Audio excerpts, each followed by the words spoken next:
Some people just can't handle the truth, and in today's video, I'm going to give you the straight goods on why you shouldn't move to Kelowna. Yes, you heard me right. Here are the top 10 reasons why you should just stay put. Now, this is probably going to be the most honest video about making this move that you will see on YouTube, so stay tuned. All right, let's get after it. Welcome to Live, Love, Kelowna.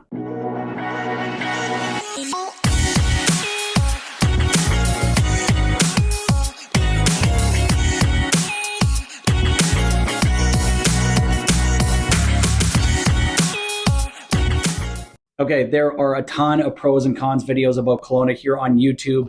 Hell, it was one of my first videos I put out, and it now has close to 4,000 views on it. You can click the card above to see that one if you really want to. Now, when I was searching out YouTube prior to making the move here, I felt like there were a ton of videos that espoused the positive reasons to make this move, but no one was talking about the things you realize once you get moved here. These aren't negatives, really. They're just things that I've noticed since we made this move a couple of years ago, things I didn't know about prior to our relocation. So on today's video, I'm not going to give you any pros. I'm just going to give you the straight goods, no BS reasons as to why you may not want to make the move here to Kelowna. Now, as a side note, it's funny. If you watch the other videos here on YouTube, you'll notice others will talk about the reasons not to move here, and they are actually the reasons why you should move here. Go figure. Anyway, let's get after it. All right, reason number 10 not to move here is the weather. It gets crazy hot here in Kelowna in the summertime. The year we moved here, it was 41 degrees Celsius for about 4 days in July. I can tell you that is stifling heat. The winter is supposed to be mild and hardly any snow, but I can tell you the last 2 winters have been anything but that. We have had record snowfalls, and it gets chilly here in the winter. I mean, not Calgary cold, but chilly nonetheless. All right, reason number 9 not to move here are the tourists in the spring and the summer. Yes, I was once a tourist, but now as a resident, the traffic here gets seriously crazy from about April to October. I know it's only 5 or 6 months, but it gets to be a real pain to sit in traffic. Reason number 8 is the cost of living. It is bloody expensive to shop for groceries here now. Gas is on average about $1.75 per liter, and of course, there's the nice sales tax on damn near everything, like clothes, used cars, and new cars. Number 7 is the lack of shopping. I mean, if you're into that kind of thing.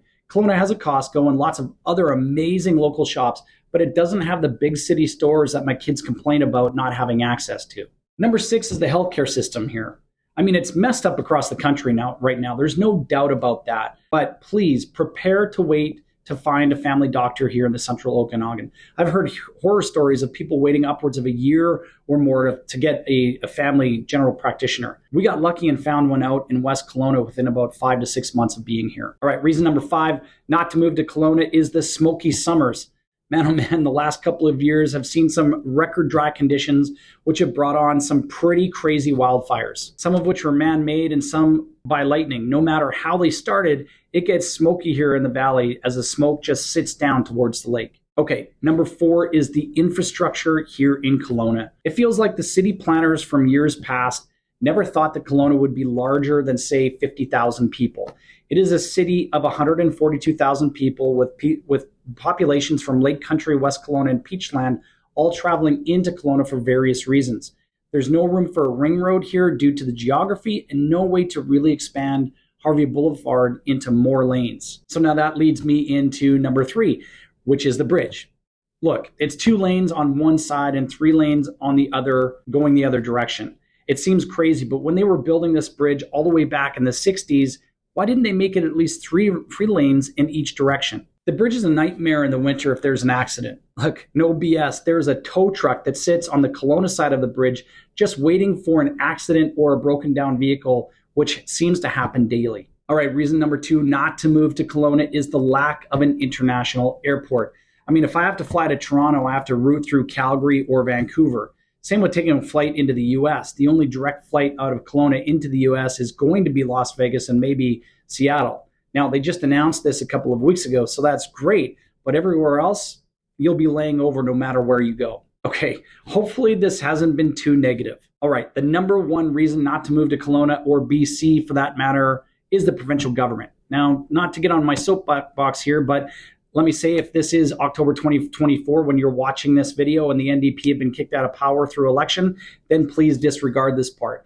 As of 2023, the provincial government has been running deficits in this province since they won a majority and are driving investment and population out of the province. So you might ask, why in the hell we moved our family here? I can tell you honestly, it was one reason and one reason alone, and that was change in lifestyle, a change in the pace of life. We've been back to Calgary and down to Vancouver multiple times the last few years, and I can tell you, I would never live in a large city again.